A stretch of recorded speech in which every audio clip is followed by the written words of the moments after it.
wild animals safe. So we're going to get started with the video very shortly. So just don't forget to stay online for the question and answer session with the officers afterwards. You can send your questions through the chat box. So there's a chat feature. You can type the questions that you have, excuse me, in there. We definitely want to hear from you and answer any questions that you have. So once we've answered your questions, all the kids who have tuned in today will get a chance to take the Deputy Animal Protective Services Officer Pledge. So stay with us for that. And just a quick note about the video, you'll notice that there is a lot of wind blowing during Officer Donegan's segment, so the first part of the video. So we've got subtitles so you can see what she's saying. And it just goes to show you that we're out in all kinds of weather. So here we go. We're going to start the video.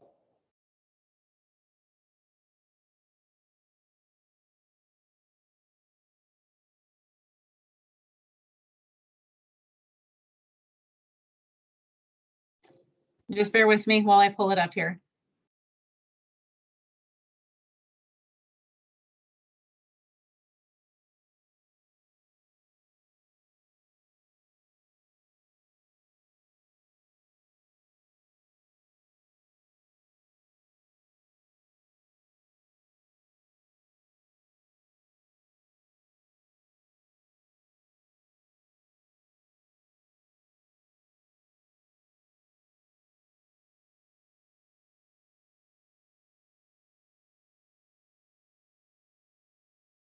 Summer, there's no sound.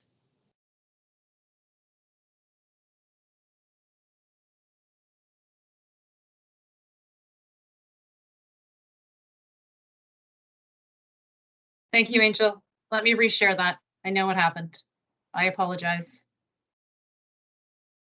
Okay, let's try that again. Thank you for your patience, everyone.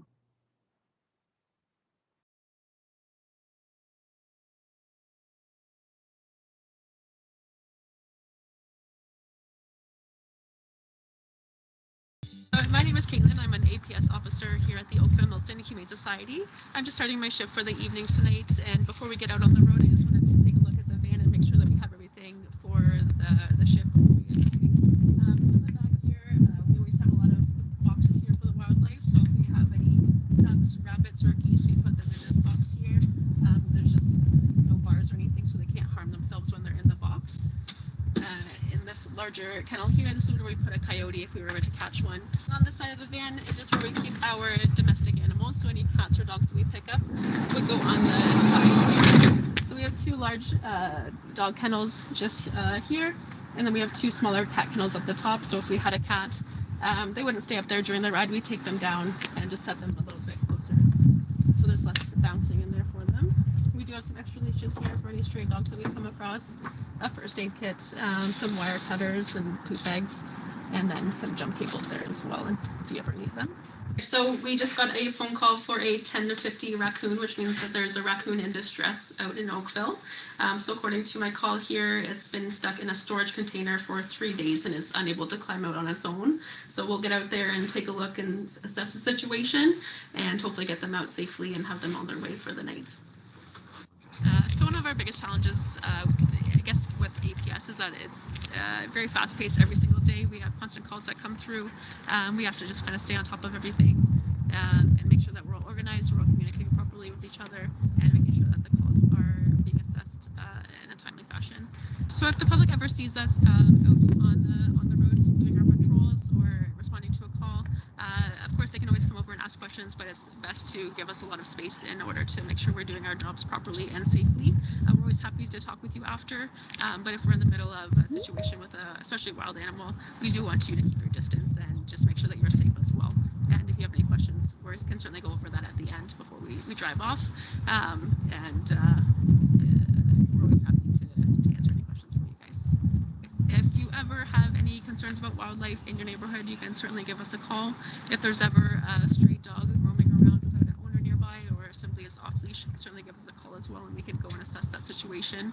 If you have a stray cat in your area and you've managed to capture it in your garage or your home or in a carrier, certainly give us a call and we'll come out as soon as possible and take them in for you and make sure that they're reunited with their owners in a timely fashion.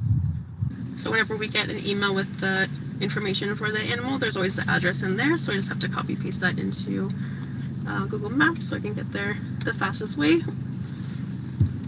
And then anytime we sort of move from the shelter or go to a call, we just document it into our notebook here, just so we can reference it back in the future if anyone has any questions. So we have a little raccoon that decided to make a home in somebody's storage bin here. There's lots of comfy cushions. It's a quiet spot up here, so I can understand why you want to relax, but unfortunately he's not really welcome here, so we'll try to just get him out.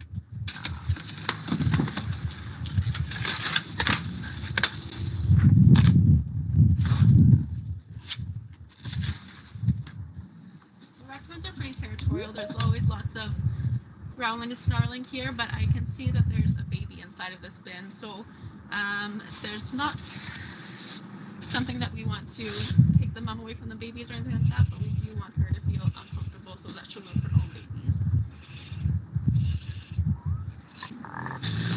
All right. So this, I do want to make her uncomfortable, so we're just going to go back to the van and get some more materials. It's just a little box to put the baby in and transfer it there, and then hopefully she'll feel a little bit disrupted here and move it to somewhere safer, so they can raise up and become an adult raccoon on their own. So with mums and babies, we obviously don't want to separate them, but I do want to sort of get them up and out of here, so it allows me to move the babies a little bit more safely.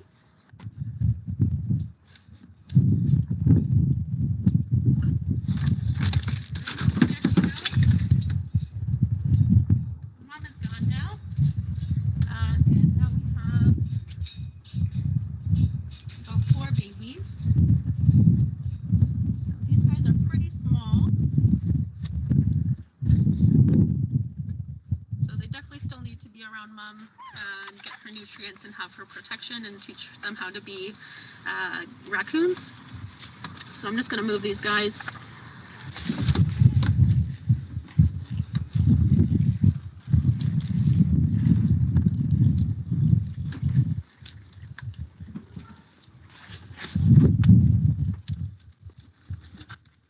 So these guys are still pretty small, but as you can see, they are well fed, hydrated, they're clean, they have a nice full belly.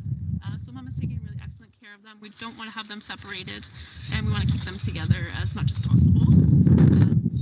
So we're just going to put them in this box here. It has a couple towels, it's nice and warm for them. So anytime you come across a baby raccoon or a baby animal, if you can get a little bit closer to them, it's good to check to see if they have any bugs crawling all over their fur. If they're sort of up on their side, you can see if they have a nice full belly like this one here. If they don't, that means that mom hasn't been around, or if they have bugs on them, mom hasn't been around to help clean them. So that's when we want to get those calls and come and check them out. But if you're ever unsure, just give us a call and we're happy to come and assess the situation with you and let you know what the best plan of action would be. So I don't know if you can hear them, but they're just kind of chittering away here. So they're a little bit startled by everything being moved out. They're just calling for mom. So we want them to be making those vocalization noises, and we want her to hear it and come back for them. So we're not going to give them any food or water. They do have a nice warm blanket in there, so they'll be toasty all together. But you don't want to feed these little guys because you want them to be vocalizing for mom, for her to come back for them. And that's everybody. So that's a typical litter.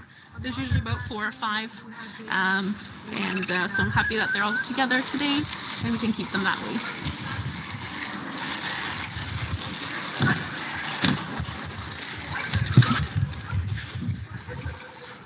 So now that we have them out of the bin and into our safe cardboard box here, we're just going to leave them on the balcony for the entire evening to give them a chance to come back and collect them. So raccoons typically are mostly active in the evening after dusk and before dawn. So if you have some babies, it's good to keep them kind of tucked away and hidden until that time, so she has the opportunity to come back and collect them at that time. So I'll leave a note for my officers in the morning, and when they arrive in the morning, they'll just call the homeowner and make sure to see if the babies are still here. If they are, we might take them back to the shelter and assess them, but if they're gone, that's great. She's starting to home for them, and they're out of this homeowner's care for now, so that's perfect. With our box here, I've left this side open, and this side's not completely locked, so it would be locked here, but it's just about halfway.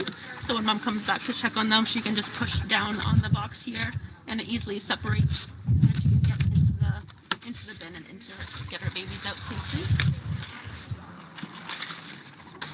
That's the end of this call. So it was pretty successful, I would say, and hopefully mom will be back in a couple of hours. Hi, I'm Officer Bedadapura with the Oakland Milton Humane Society's Animal Protective Services Department. So I've been here since July of 2019, so it'll be almost 2 years in July. So we just received a call for baby rabbits that have possibly been abandoned, so we're just going to go and respond to that.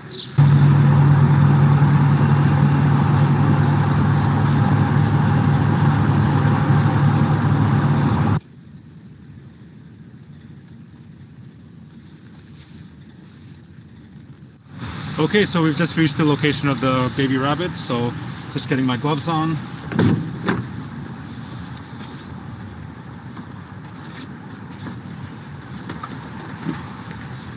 All right, let's go. Okay, so we're here now, and so one thing that we do ask people with regards to baby rabbits is we always advise people that the best hope of survival is with the mom. So what we ask people to do is to leave the nest undisturbed and then place a bunch of sticks in a pattern that they can recognize, and wait 12 to 24 hours.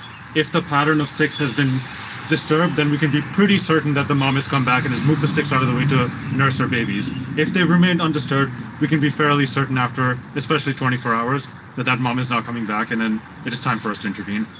So I'm just going to take a look here. The person over here has stated that the mom has not come back, or at least that she's not seen the mom come back. So here we are checking it out.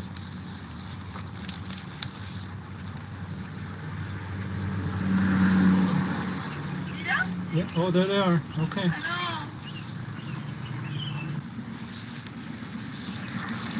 Oh, this is quite a big litter here.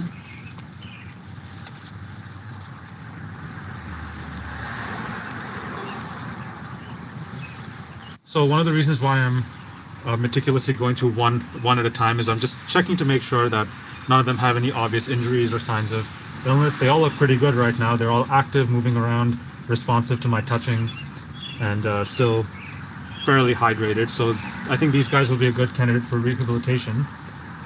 We do work with a number of rehabilitation centers, so once we get them back to the shelter, our registered veterinary technicians will reach out to those groups and see which one can take them.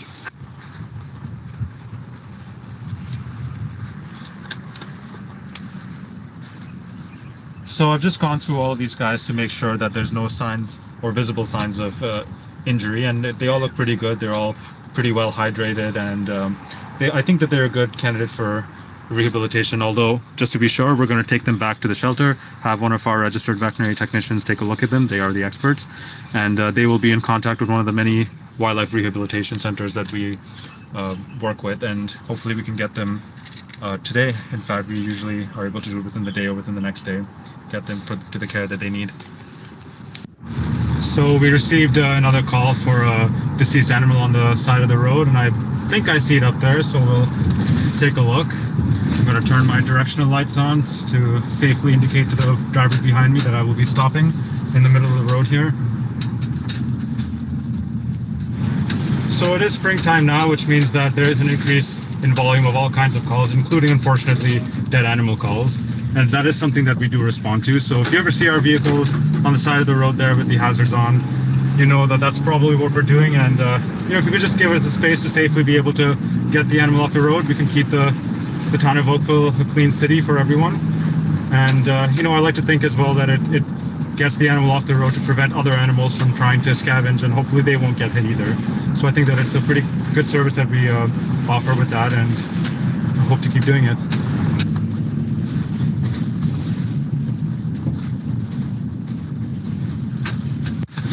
Yeah, so we just got back to the shelter, so we'll be unloading the animals that we picked up. That's the raccoon and the little set of baby bunnies.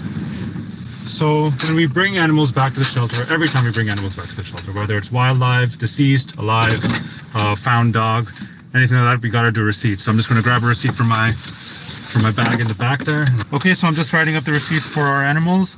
So whenever we bring an animal back to the shelter, we just do a receipt, and it kind of captures the history of the animal, the collar information, where the animal was found, and the circumstances surrounding the animal, just so that on busy days when there's a room full of animals that need to be processed, our registered veterinary technicians will know what they're dealing with. If we're on the road, we don't have time to explain to them. They'll at least have the receipt information right in front of them. They'll be able to figure it out for themselves. And we do have two copies. One is the white copy that stays with us, and one is the yellow that stays with the animals. So in the case of the baby rabbits, if they're going to go to a rehabber, we can send the yellow receipt with them, and the rehabbers will have information as well, so that they don't need to contact us. They're obviously free to if they need to, but they have all the information with them as well. All right, so we're back at the shelter. I'm just setting up my little baby bunnies that I picked up. This is a heating pad over here. As you can see, there's some other animals as well. Just going to check on them to make sure that they're still doing well. And yep, they're all huddled together there, so hopefully they like some of that warmth. So we'll leave them there for now. Leave the little receipt that I've created. It's got all the notes for them. The RVTs can take a look when they get the chance, and hopefully they can be determined to go to rehab, which is very likely. And yeah.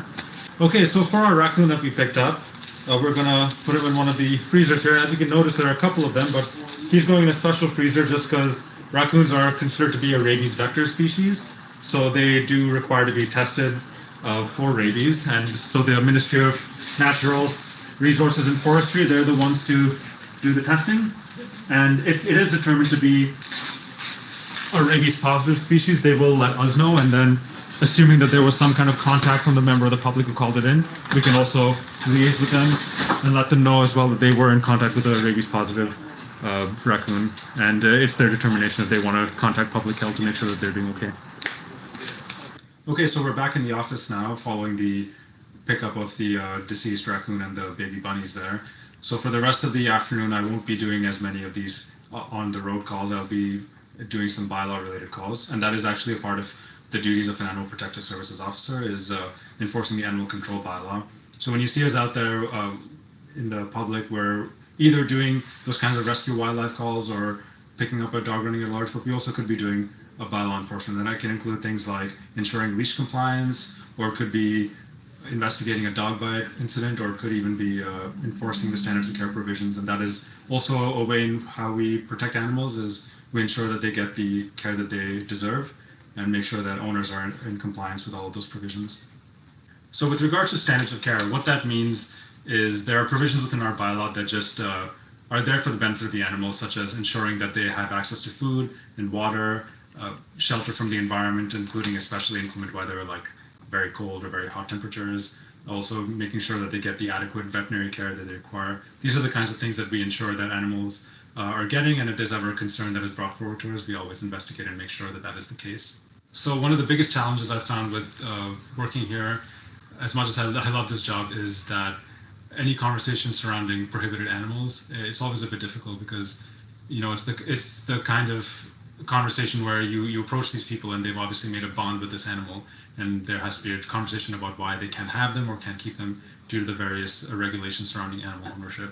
And it's a difficult conversation every time, and yeah, I would say it never gets easier, and I don't think it will for as long as I'm here.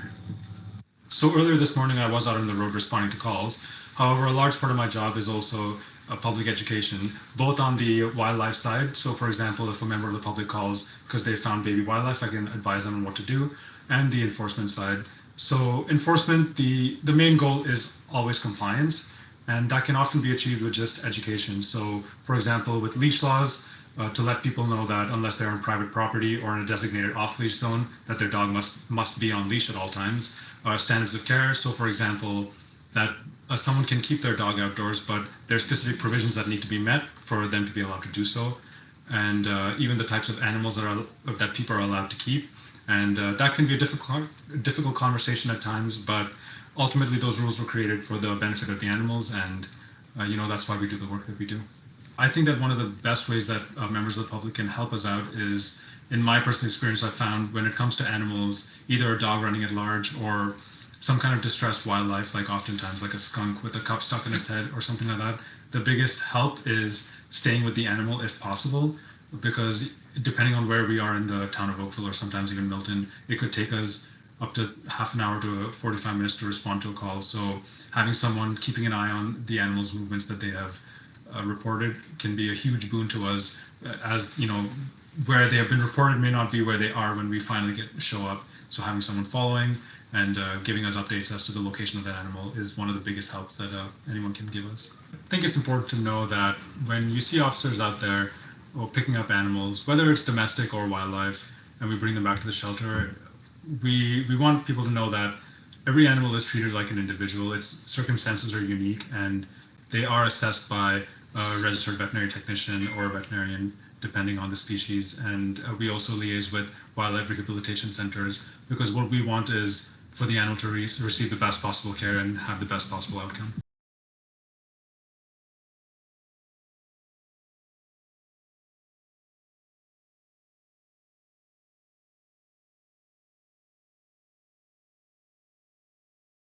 Okay, that was really great. So thanks everybody for watching with us. I wanted to introduce you to Officer Betadipura and Officer Donegan, the two officers that were featured in the video. So they're going to be with us to do some questions and answers. We do have a few in the chat already, but I wanted to let you guys know that you can type your questions into the chat, anything you want to ask. And I'm going to start with the one that is probably on everybody's mind, which is, did that mother raccoon return for her babies? Officer Donegan, do you want to field that one? Yeah, I'd love to. So happily, the mom did come back later that night once it was a little bit more quiet and the sun had gone down. She felt safe enough to come back in, went back up on the balcony, retrieved all of the babies successfully, and went about their way. So it's a happy ending for them. Perfect. I see we've got a couple more that we recorded already. So one of the questions is, what do you think your most challenging rescue was? Do either one of you have one? Yeah, I have one that just happened a few weeks ago.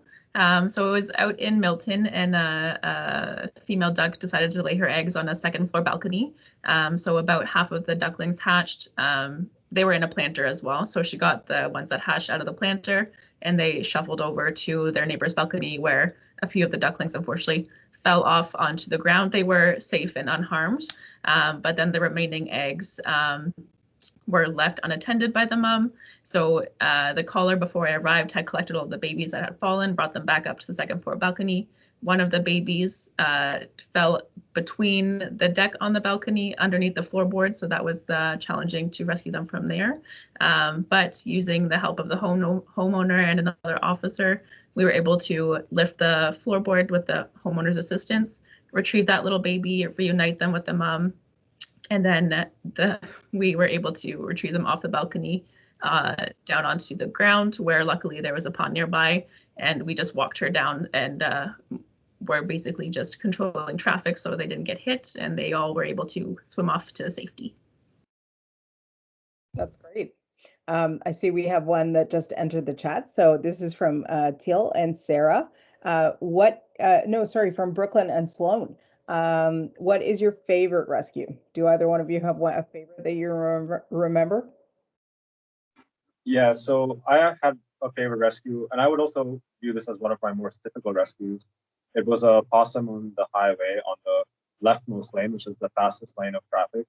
So my partner, who's actually a former officer, he no longer works with us, but at the time we had responded to that call, so we had stopped on the fastest lane of traffic, and it was pretty scary. That's what made it one of the most difficult rescues, because there were just cars zooming by us, but we had our reflective jackets that I think you saw me wearing in the video, and the possum was just sort of curled up on the edge of the highway, clearly terrified, not really sure how he got there, but we were able to grab him. One of the scariest parts as well was we were afraid that we might scare him into traffic, and because the cars were moving fast, that is the last thing we wanted to do. So, but we were able to catch him, get him in a cage, and we got him into a little park area, and he was, I think, so scared that he refused to come out of the cage, and we had to sort of force him and scare him out of the cage, and it was kind of a funny thing to us, which is why it's very memorable to me. Yeah, we do rescue animals on the highway sometimes, and it can be scary with all that traffic. Okay, so we've got another one, and it is, how do you cope with compassion fatigue? That's a really, really great question. Thank you for that one. Do either one of you want to field that one? Natalie, just really quickly before Vic or Caitlin answer that, just for the young ones on the call. So the question uses some big words there, but compassion fatigue basically means, you're putting a lot of energy and emotions into saving the animals, and sometimes that can make you really tired. So this person, Allison, would like to know how our officers, how they handle that. Great, thank you, Summer.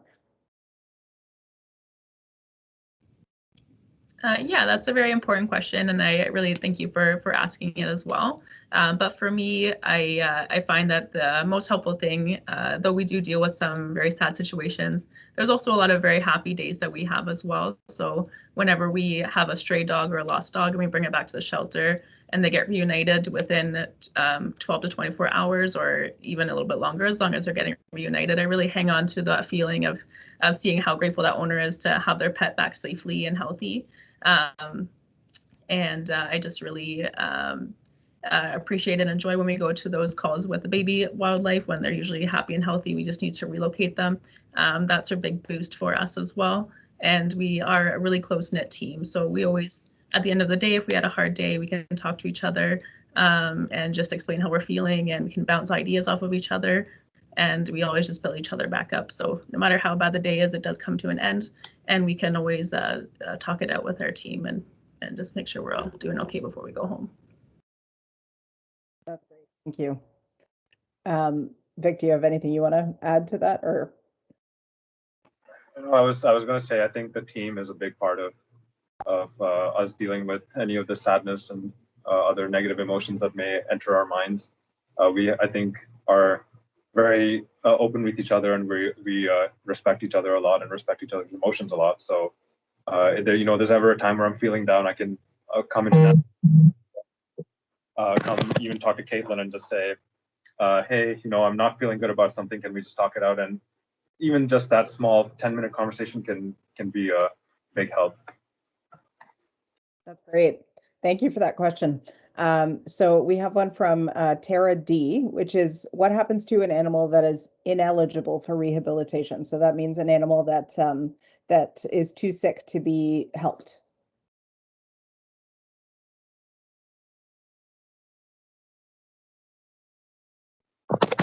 Sorry, my phone is sliding. So with those animals, and this is obviously with the recommendation of either a veterinarian or a wildlife rehabilitator who are licensed to make these decisions, we do humanely euthanize the animal, and that is deemed to be the best outcome for them, just because we wouldn't want them to suffer. Obviously, our mandate is animal protection and animal care. So if that is the determination that is made, it's never an easy one, but ultimately it's the right choice for them. Yeah, you're right. So yeah, there are some animals that are too sick to be helped. We help every animal that we possibly can, but sometimes that's, if they're suffering, the most humane thing is to end the suffering. So we've got one from Violet, which is, and one from Delilah. They're kind of similar questions. So what was your saddest or hardest rescue? Yeah, so my saddest rescue had a little bit of a happy ending as well. So I attended a call where a possum had been attacked by a dog or some other animal, had a big wound on the shoulder. So I picked them up and I brought them back to the shelter. Unfortunately, during the car ride from the home to the shelter, the possum passed away. But when I was assessing the wound a little bit more closely, I realized that it was a female and she had been quite pregnant. So she had about 7 babies that were about 5 inches, 6 inches long. So they were pretty far along for opossums. And possums have a pouch, so they keep all their babies up against their stomach until they're a little bit older, and then they crawl out and hang out on their back and go and ride along on mom. So we're able to get those babies taken off the mom and tucked away safely for the night, and then we're able to send them off to a rehab where they're being raised currently. So it was sad to see that she couldn't make it, but her life lives on in them, so it's good. Yeah, that's great. Okay. No, go ahead.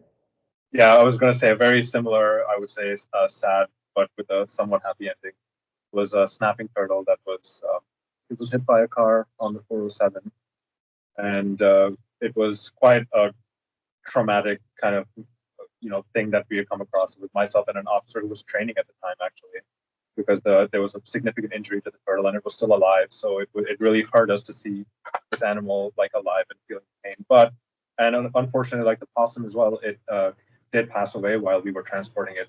But like the possum, it had a clutch of eggs inside of it, so we were able to get the eggs out and send it to a rehabilitation center. And they're currently incubating the eggs, and hopefully they'll, like Officer Donegan said, they'll live on, or the mom will live on through her babies. Yeah, which is great. That's good. Fun fact for you guys, just the possums are actually the only marsupial we have in Canada. So the only animal that carries their babies in their pouch. You see koalas and kangaroos, things like that in Australia, but possums are the ones we have here. So we've got a couple more coming up. One is from Summer, and it's, can you please tell us the different types of animals you are called to help, and what ones do you help the most?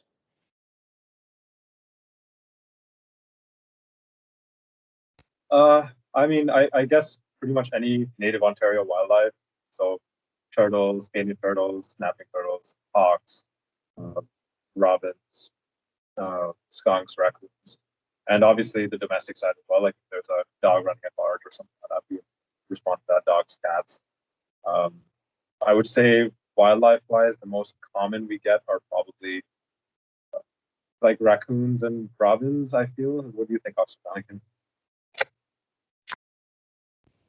Yes, I think it sort of goes in waves as well, depending on what time of the year it is. But definitely, I've noticed we have mostly raccoons that are coming through. And in the spring and early summer, like we are in right now, we get a lot of calls for fledgling birds. So these guys actually are not injured in any way, but they look a little bit hard done by. So their feathers are still a little bit fluffy all around the head and neck, and they just kind of hop around and they look a little bit helpless. But if you just wait and are quiet, you can see the parents are nearby, and they'll swoop down and bring food to these little guys, and they're just hopping around for about a week. And then while they're developing their wing muscles, and then they're able to take flight and go off on their own.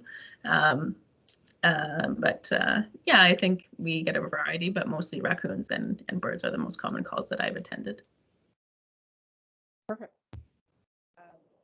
Alison has asked, she said, sorry, I missed the start, so I'm not sure if it was mentioned, and it wasn't, just regarding each person's educational background. So we do have people from all kinds of different backgrounds working in our department, but I'll let Officers Betta, Dupur, and Donegan talk about theirs. All right, thank you. Yes. So for myself personally, I not related to this job, but I had gone to the University of Guelph and took Bachelor of Resource Management, which focuses more on like agriculture science. And then most recently, I have gone and done my Police Foundations program, and I think that really helped to gain access into this type of job. So it taught me a lot about bylaw background, the enforcement aspect of it as well. And then I've always had a passion for animals, so I do have a big veterinary background, working in veterinary clinics and getting that animal handling experience.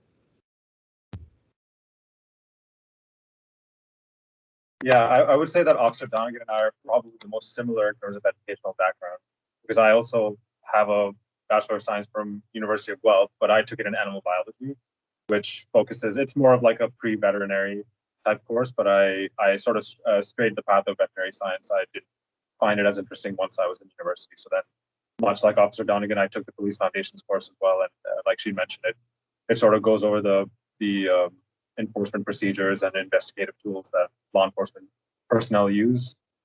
And also, like Officer Donegan, I worked in veterinary practices as well as a assistant. And in fact, we worked in the same hospital, just at different times. So we never actually worked together in that place, but we do know many similar people and co-workers from that old hospital. Perfect. Yeah, so there are a couple of different ways, paths to getting into something like animal protective services, but those things are definitely, common and very helpful in terms of this career. And the next question is from Tara D. Are there any volunteer opportunities you'd recommend for a high school student?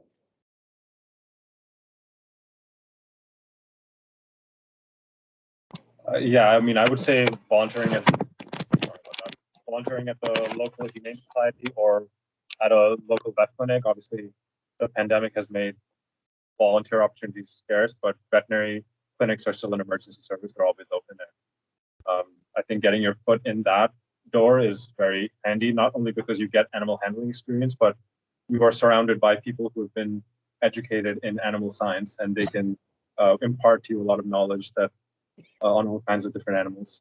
I think that's a really good way to start.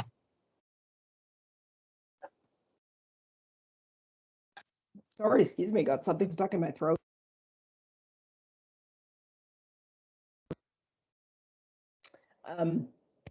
Okay, so we have another question coming up. Is it true that if you see a raccoon out during the day that it must be sick? So that is a very common question that we receive as well. And it's good to also monitor the raccoon to see what kind of behavior it's exhibiting. So if it's looking a little bit disoriented or confused, we say, does it look drunk? So is it sort of wobbling around, walking in a tight circle? Is it sort of walking up to a tree and not able to climb it? Things like that.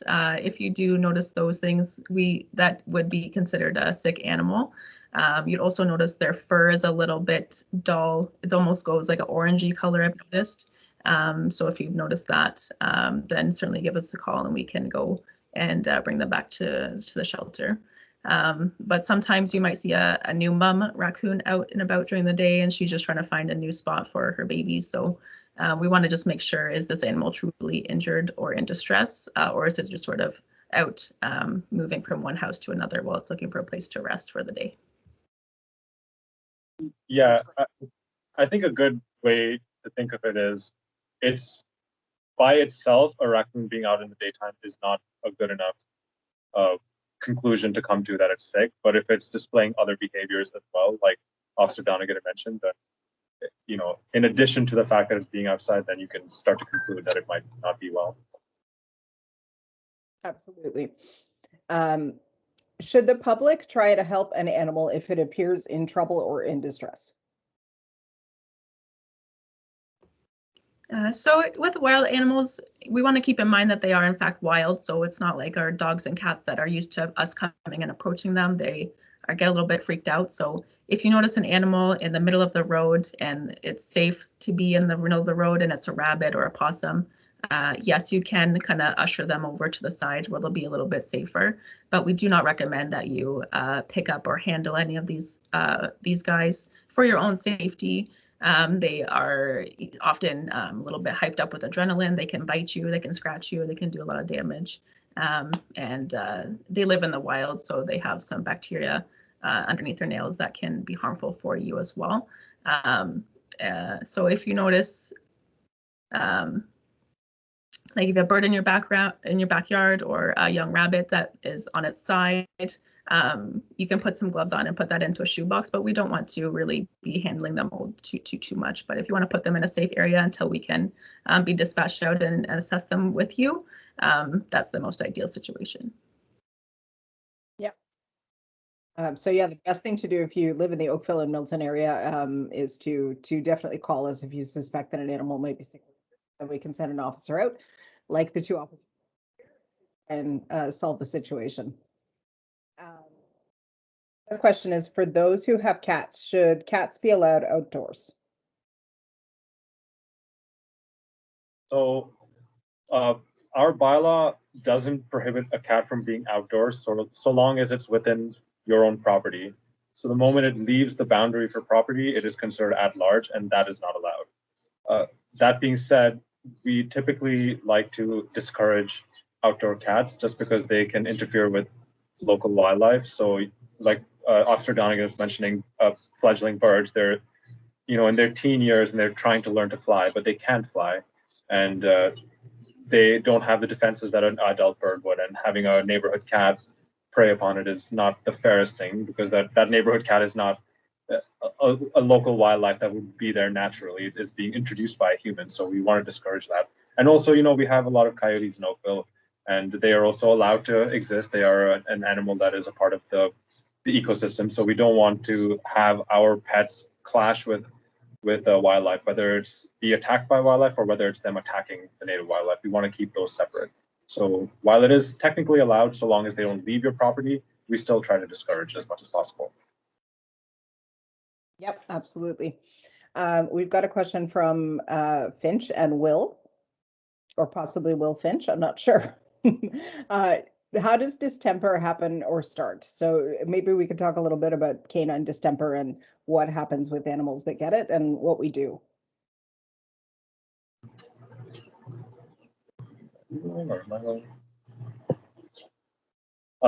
From what I can tell, and actually this is why I had mentioned earlier, volunteering at a vet clinic is a great idea, because these are the kinds of questions that a vet or a vet tech would be very well able to explain to you and use their educational background to really describe it well. But it transmits through saliva in the air, and it's hard to stop it from transmitting. Just like it's hard to say really, because there's so many. It can go into a water source as well, but the progression of the disease is essentially neurological. So as Officer Donegan was mentioning, with the raccoon stumbling around looking drunk, unable to climb or losing balance, losing its fur, all these kinds of things, these are the signs that they start to get worse. And we see raccoons that actually we tried to catch over the period of a couple of weeks, where they're spotted out during the daytime acting funny.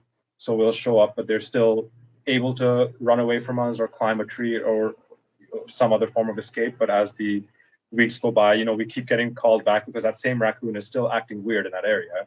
It hasn't stopped being sick, but then it is unable to climb or it's unable to run away because it's starting to lose the energy to do so. So the progression of that illness is, it's ultimately leads to the raccoon or whatever the animal is dying. So we do want to intervene as quickly as we can so that we can help the guy before it's too late.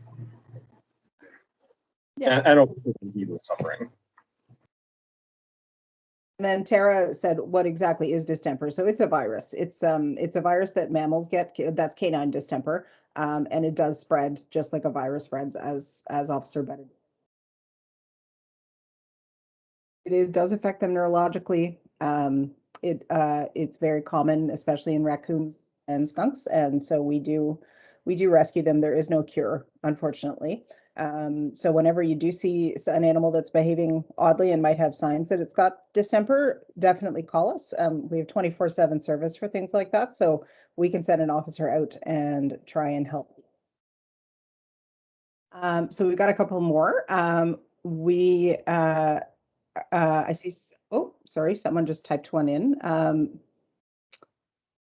Tara D also said, how would you help the animals with distemper? Well, I'll elaborate on what I was just saying. In terms of distemper, there is unfortunately not a cure for distemper. So the best way to help them is actually to just end their suffering. So if we find a distempered animal, then they would have to be humanely euthanized because that's not something that can be rehabilitated. So similar to that, can you talk a bit about what happens after we pick an animal up?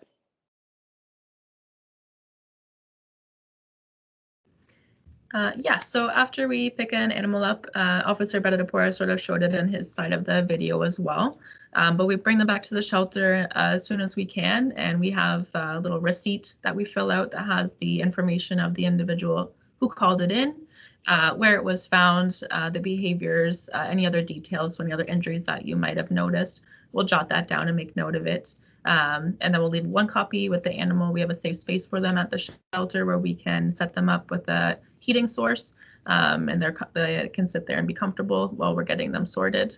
And then we have an RVT on staff as well that would come and assess them to see if it's something that we can send them off to a rehab facility for. Maybe it's something as simple as giving them a quiet space in the night to recover, and they can be re-released the following morning. If the injury is such that they aren't able to be rehabbed successfully, so they wouldn't be able to be healed and then be released back into the wild, then we would end their suffering and make sure they have a peaceful end. And we would just humanely euthanize them at that point. But we do everything we can do for them prior to making that decision. And we always just have their best interest at heart. Yeah, and we work with a lot of really, really great wildlife rehabilitators that are licensed to rehabilitate animals. We have a big network of people that we send animals to, so we work closely with them, and they do amazing work as well. So And we, I'd also like to sorry, just go ahead. out to the volunteers as well who make the trek to those rehabilitation centers, because some of them are not close to our shelter. So to get them from our shelter to the rehabilitator, it takes the goodwill of the people out there who lend their time and their cars to transport those animals. Yeah, that's true. So that's another really great way that the public can help us help animals for sure. So Allison says, have you worked with other local species like amphibians? I know you mentioned a turtle as a reptile.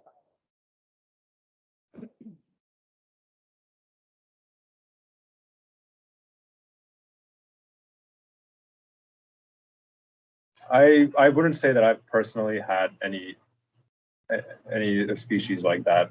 I think very rarely, I know they're not amphibians, but I've had a few snake related calls, wild snakes, and they're usually just the ones that I've had were just trapped in a awkward place on private property. So it was really just a matter of catching them and then releasing them in a nearby field or something.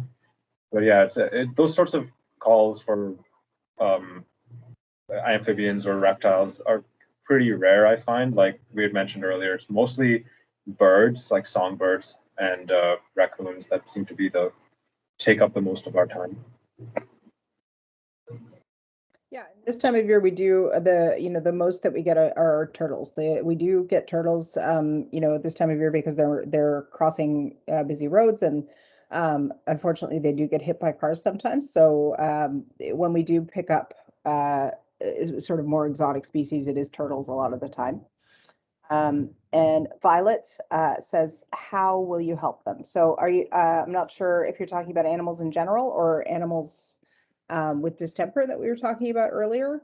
But the ways that we help them are the ways that you saw in the video. Basically, we try and reunite animals with their mom as much as we can. When they're wild, we definitely have them assessed by our registered veterinary technicians, because they're medical professionals and animals that can go to rehab. We work with our network of rehabbers, and we send them there. Looks like that's all the questions we have for today, but that was really great. So she clarified. I see the baby animals, she said. So do you guys want to talk about just the steps for baby animals? It's a little bit like what you saw Officer Betadipura and Officer Donegan do in the video earlier. Yeah, so with baby animals, obviously our first step is we don't actually want to take them, because their best shot at survival is through the natural means of their mom taking care of them. So we have numerous tests depending on what the animal is, like the video that you watched with the rabbits, the stick test as we call it. But if our test has failed in a sense, and we think for sure that those animals are abandoned, then we'll bring them back to the shelter, and it's basically up to the rehabilitation centers. They're the ones who are licensed to care for wildlife in a manner that doesn't allow them to imprint onto people. Like they will be brought up in a way that they will be ready for the tests of living in the wild once they are released at that appropriate age. So our job in that is to just safely transport them, give them a comfortable and safe place to stay for however long we can, typically not more than 24 hours, before they can be transported to the wildlife rehab centers. Yeah. So as Summer just mentioned in the chat, that is all the time we have for questions. So we're going to do our deputy APS officer pledge. So I'll just quickly touch on Tara D's final question there. We have worked that with pets that people have abandoned. Absolutely, that does happen. So we have a great lost and found department. Our officers bring in abandoned pets, and our lost and found department works really, really hard to reunite them with their owners.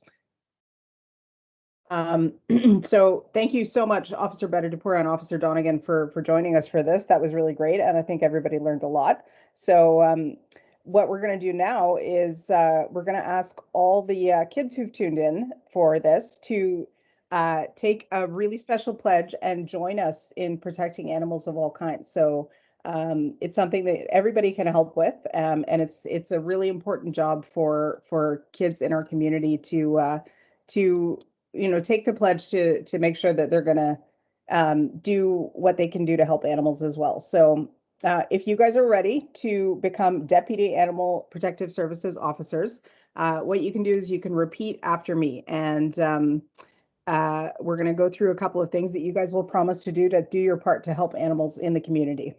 So repeat after me. I promise that I will always tell a grown-up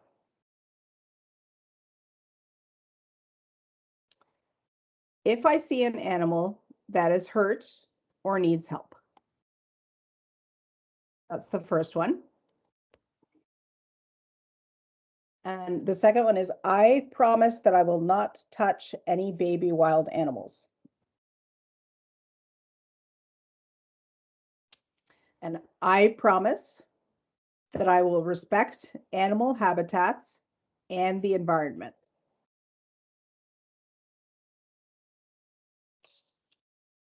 And then the next one is, I promise that I will never tease or hurt any animal. And then one last one. I promise to try to learn more about animal kindness and teach my friends what I know. Anybody who just took that pledge, that's really great and good for you.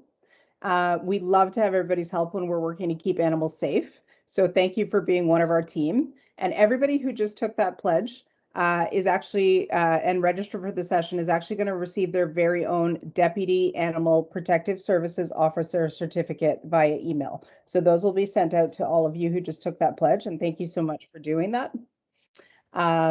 So thanks everybody for tuning in. It's really great. I hope that you all had a good time and learned a lot. I just wanted to let you know that we have other really fun free virtual activities running all next week. So on Monday, you can join us for a seminar with Joan Weston, a behavioral consultant, who will give some important tips to help our dogs get used to everyone returning to work. So that's going to be a big adjustment for all of our pets. So if you do have a dog at home, please consider joining us for that. As well, if you've never been inside the shelter or haven't been in for a while, because we have been closed to the public because of COVID, then you might be interested in joining one of our virtual tours for the shelter. So that's being done on the 9th and the 12th. These will both be followed by live Q&A sessions with our community outreach manager, Heather White. She's got a lot of knowledge about the shelter, and it's going to be a really fun tour that's going to give you sort of a behind the scenes look at the shelter itself. We've got nail trim tutorials and also a game where you put your knowledge of dog breeds to the test. And all of this, all the information on the sessions and everything we're doing for Mission Pawsible can be found at omhs.ca/missionpawsible, and go and look for the activities. So we really love the work that we do here at the Oakville and Milton Humane Society. We love knowing that we're helping vulnerable animals in the community, and that they're going to continue to receive the love and compassion and care that's provided by our team, and made possible by you. So if you've enjoyed today's session, we really hope you'll consider making a donation to OMHS. You can make your gift online at omhs.ca/donate now. So thank you all for the lovely comments and the questions. I'm really glad everybody enjoyed it, and please stay safe. Thanks, everybody.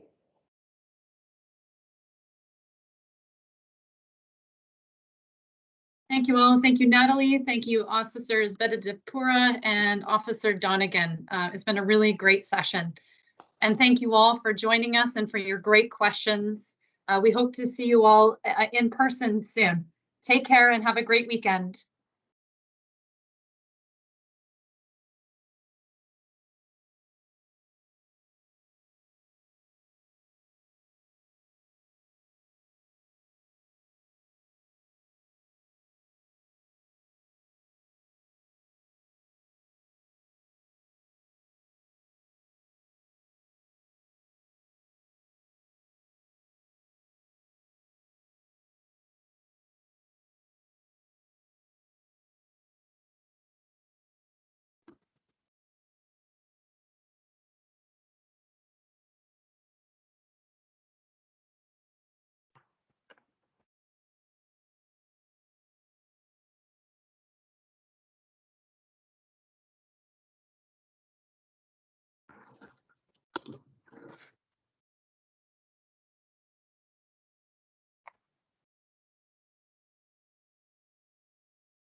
Hey, Vic, don't forget to hang up on the call.